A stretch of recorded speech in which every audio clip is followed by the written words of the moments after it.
The team says on my shirt, "Wait on God." She did a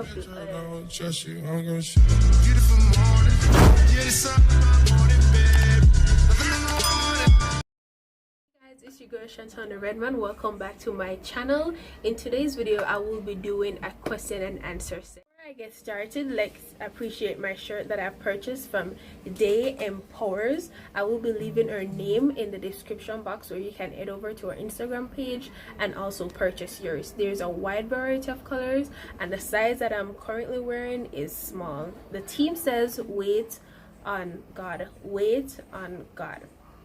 As the team said, wait on God, she did a blog on it, so you make sure you check out that link as well. And as I said, the team said wait on God. During our crisis with Corona, that's the perfect team that you're supposed to meditate upon day and night, because really and truly what is going on is that we're going through a crisis. Every nation is going through that crisis, not just one. It's not just America, it's not Italy, it's not just Jamaica, it's just about every single where. So what we need to do is wait on God, on his timing, because really and truly he is the corrector for all that is going on. And I know it's kind of hard to tell someone to trust God when person's lives are being taken like at the blink of an eye. Persons are losing their job, they don't have any job to go to, that means they don't have any income, things are not stable, persons are having meltdown, persons are having breakdown. But at the end of the day, we can't determine what should happen or what is going to happen. Only thing we can do is just wait on God for when he's ready, or when the time comes, I must say, is that he's going to put a stop to all that is going on. So we need to wait on God, we need to trust him and just follow his word, live upon his word, meditate upon his word day and night, and believe that one day all of this is going to end. Like everything is going to end. So the team says wait on God. Get started in the question. So I've asked this question on my WhatsApp, Instagram, Facebook, and also Snapchat, and I've received all the questions, so I pull them and have them on the phone. So if you see me looking down from time to time, I'm actually looking down on the phone. So the first question is, what is my full name? My full name is Shantana Redman. So that's Shantana Redman. And the next question is, how old am I? I am currently 21, soon to be 22. Or 5 words, sorry, to describe me. So 5 words to describe me is that I'm fun, loving, caring, friendly, and I love to smile as well. The next question is, what are my favorite colors? So my favorite colors are blue, pink, and purple. Next question is, what month I was born in? Obviously, now from you, I'll see your girl, you're supposed to know. The month that I was born in was definitely October. Like, I am a big Libra girl, okay? Like, bestie, she asks, how much do I love her? Obviously, bestie, you know I love you like 100%, so y'all don't need to like ask for that. That's something you should know for sure. But I love you 100%, sis, okay? The next question is, what's my favorite hairstyle? My favorite hairstyle is definitely braids. Yeah, just like I achieve these passion twists. I will be leaving the link in the description down below, so you can also see how I style these passion twists. I did a flat twist first, and then I changed it over and just do everything in twists. So you can definitely check out. The next question is, what are my views on women who decide to process their hair? Like, sis, come on, this is something that is done based on you. It's not supposed to be something that you're influenced by society or what society says. So if you feel right in yourself, or you feel comfortable processing your hair, I don't see a big deal. But it can also be a case that if it's based on religion purpose, where they said you have to be a 100% natural and you're not supposed to process your hair and so forth, then that you can maybe kind of have a little hiccups there. But if that's not the case, go for it. If that's what makes you feel happy, that's what makes you feel that you're gonna feel, I don't know, like a superstar with a processed hair, then the next question is, what has always been my profession and why. My profession from day one, well, I wouldn't say from day one, because as a child you grow up wanting to become everything, and then when adult life kicked in you realize, hey, those stuff are just childish stuff, it's not gonna work out. So I'd always want to be a midwife, and reason being for this is that I grew up in an extended family where a lot of kids come and go, and I've always have a passion for kids. I've always loved kids, and I said, if I love them to that point, why not be in a career path where I can actually assist with giving birth to them? That's always my profession, but unfortunately that's not what I'm studying at the university now. But who knows, maybe one day I might go ahead and pursue a bachelor's in midwife and start delivering babies. The next question is, when are you getting married?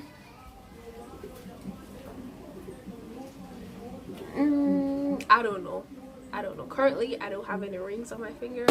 I haven't get proposed to as yet, so I don't know. So the only two person you can ask is God and babe when you see him, when I'm getting married. But I don't know when I'm. Next question I have is, how long babe and I have been talking for. So we're currently at, well, we're talking for like 6 years, 10 months, 1 week and 3 days. Yeah, so June coming would actually mark our 7th year together.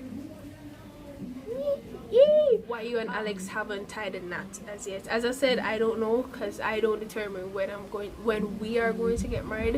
It will be based from him to an extent where we propose and like put the ring on it, but as for now, I do. It'll be time, trust and communication. Time in a sense where you're spend a lot of time together, not 24/7 a day, but to an extent where you spend enough bonding time where you get to know the person more.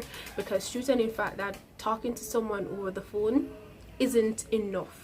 Please know that you have person with long distance relationship where they have been together for years and the bond that they created is over the phone. But in truth and in fact, for me, I don't think that really work out, because you want to be around the person to see how they react to certain things, to see how they take up certain responsible on hand. So spending more time, it tends to build the relationship more.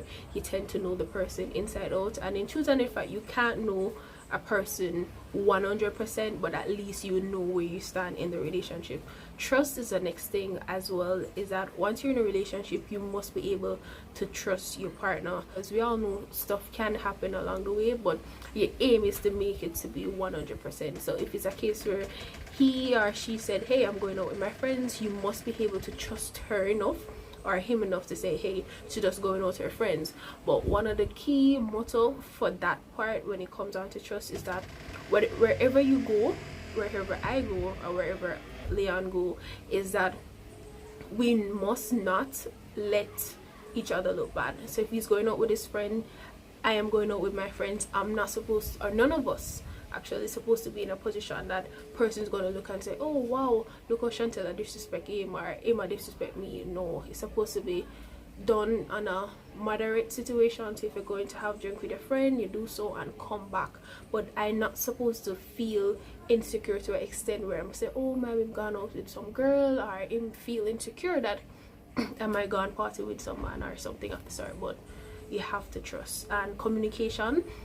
I think that's one of the biggest breakdown in relationship now, because person don't communicate, and communication is a two-way process. It's not one, it's two-way, 1 2. So it's have a start and it also have an end, right? So if the case that you realize that your relationship things are not being communicated, it can actually have a breakdown, and that's not, you don't want that. So for us, we communicate a lot, we talk a lot, we express how is it that we're feeling. If something is bothering us, we always let it out. Don't let it build up and think that, oh yes, you're supposed to read my mind and me supposed to read your mind. It's not like that. It's not the case. So communication, time and trust is a must. Those are like the 3 main stuff in a relationship for me. I don't know for anybody. The next question is why I don't post my husband. Like, if you all follow me on Instagram, you will see posts like a ton load of pictures with us or with him. He also have a highlight, I think 1 or 2 with us as well, so he's still there. We're not apart, we're still together. It's just sometimes I may not post him, sometimes I post, but we're still together. So I don't want y'all to think that we're not together because I don't post him, but we're still. Next question is, do I have kids? No, I don't have kids as yet. I do hope I have, and I'm planning on have in the future, like twin girls and a boy, but currently I don't have any kids. There's no bun in the oven. Next question is, do I have dimples in my back? No, I don't have any dimples, but I sure do have dimples here. The next question is, why can't you accept the fact that I'm better than you in cooking? So for this particular person, like, I don't know, this person cannot come to a point that I can cook. I'm not a top chef, but I'm a chef in my own eyes, and my family also think so as well, because my food cook nice, lest they wouldn't be eating it. So whenever you come to Jamaica, we're going to have a cook-off. We're going to get some strangers for them to test to see who is the best chef. Okay, give me a break, give me a break. Is what's your advice to someone wanting to discover their passion? Well, that kind of looks a bit tricky, because one, you don't know what your passion is, so you would have to do some self-assessment to see what is it that make you feel happy, what is it that drive you to do a particular thing, whether it's singing, painting, drawing, dancing, whatever makes you feel comfortable, whatever makes you feel doing like non-stop without somebody saying, hey, go for that, hey, go do this. You just genuinely do it. That's what I think what you'd actually drive to wanting to discover your passion. The next question is, if there's 2 things you could change or adjust right now, what would they be? All right, so for one, society wise, right, I'd want to change how our society is, basically. So the lower class persons will have more access to stuff. And when I say access to stuff, I mean access to education, access to a job, being able to live without people discriminate where they're coming from, what background they have, what they have done in the past, but to just live a free life. The country itself will run smoother, where there'll be more love, there'll be more unity, for sure. And as from a personal point of view, I would think that I'd want to be able to push for more in Christ, do more stuff that will impact person as well. It's a whole lot, but Christ-like wise would to improve on that one as well. And also I would want to be able to help persons, whether I can't promise you monetary wise, because I myself, I don't got no money, but like to help to provide my service to someone, whether to come to someone, to help someone develop their self-esteem, but to bring out me more and to help person more. I think that's one of the things that I would want to adjust. And then the next one is that, how do I balance school, work, and my social life?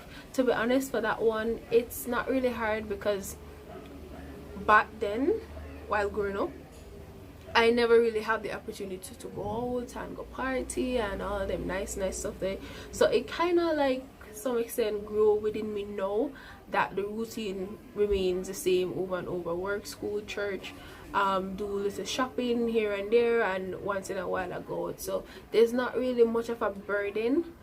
I just get up every day knowing that, yo, work, school, church, grocery, and then once in a while I go out. So the burden is not so hard on me. The next question is, do I have any brothers? I do have brothers. I have a big one and a small one, but they're not living with me. But I do have brothers. Do I wear glasses? I do wear glasses. It's just that I'm not a glasses freak. No, but I will wear it, like maybe if I'm going to the beach or so, you would see me throw on my shades, but I'm not that type of classic freak that every single where I am going I am in a different shades. Like, no, that's not me. But the last question on my list is, what advice would you give to someone that's in a toxic relationship? Sis, run. Run. Bro, sis or bro, run. Like, being in a toxic relationship is one of the most draining thing, like the most draining spot you could ever imagine being in. I've never been in a toxic relationship, so to be honest, I don't know what it feels like, but hearing the word toxic kind of said it all. It's not worth it to be in a relationship where you no longer feel happy, you feel so burdened, you feel as if your lungs are being shut in on you. It's not coronavirus I'm talking about, but that's just a feeling based on persons that have expressed their feelings. I'm not a marriage counselor, I'm not a counselor, I'm just giving from my point of view, although I have never been. But if you reach a point that you're in a relationship that you've been trying over and over and over and over and over and over and over, stuff not getting anywhere, pack your bag and leave. Don't feel as if that you own the person because based on what they have done for you, like, oh, I don't want to be ungrateful and I don't want to walk out on them because I don't want them to think that I'm a bad person. The fact that you're no longer happy, it says it all. You want to be in a relationship that you feel loved, that you're being loved, that you feel on top of the world, like on top of the world, rather than you're underneath, you're being shoved under the ground, dirt is being thrown on you alive. Like, y'all, it can be very serious, and because you're in it so long, is that you start thinking, you start looking at yourself as being at a place where nobody can actually love you for who you are, and that person will start judge you, and then that same toxic kind of relationship, you will also rub it off on someone else. You're going to maybe have family and friends around, and then because of what's going on within that relationship, that you take it out. But I must tell you that the time you're spending wasting your time in a toxic relationship, that time can be used to rebuild you, to gain back that love that you once have for yourself, because there's no way you can love yourself and you decide that, hey, I'm gonna stay in a toxic relationship.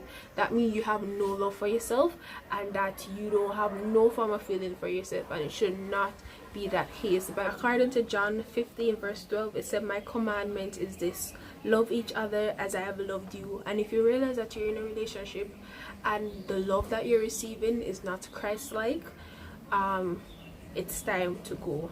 And as I said, the time you're staying in that relationship thinking that, oh, you don't want to leave because you don't want the person to feel any way, I don't want his family or friends to think of me any less, like, if he ain't loving you like how Christ loved you, then it's time to go.